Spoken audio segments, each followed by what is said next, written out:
আপনি আপনার পরিচয় কি? আপনার পরিচয় কি? না না উনার আপনি হাউসের নাম বলেন। আপনার হাউসের নাম কি? আপনার হাউসের নাম বলেন। শুনেন, এখানে এখানে কেউ, আপনি কি চান বেআইনিভাবে কেউ নির্বাচনে অংশগ্রহণ করুক?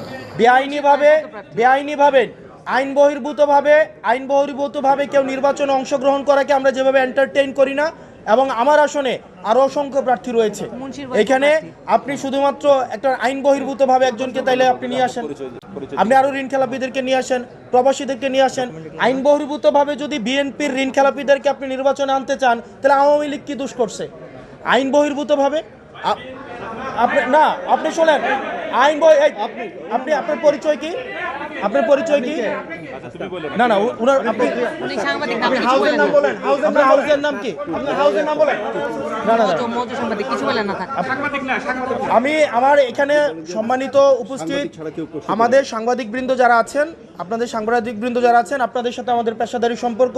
আপনারা নিরলসভাবে পরিশ্রম করে যান, আমাদের বার্তা আপনাদের মাধ্যমেই জনগণের কাছে পৌঁছায়, এবং বস্তুনিষ্ঠ এবং নিরপেক্ষ সাংবাদিকতার মাধ্যমেই 5 আগস্টের পরে এবং পূর্বে আপনারা ইতিমধ্যেই আপনারা দৃষ্টান্তকারী, আপনারা উদাহরণ সৃষ্টি করছেন। কিন্তু আমি আপনার কাছে, আপনি মানে হাউজার নাম বলে প্রশ্ন করলে সেই প্রশ্নটা হচ্ছে গ্রহণ করতে ভালো, এবং সেক্ষেত্রে আমার পেশাদারি সাংবাদিকরাও একমত হবেন বলে আশা করি। আপনার হাউজের নাম কি? ওকে ভাই, এখানে প্রেস ব্রিফিং হচ্ছে, আপনি প্রশ্ন করবেন না।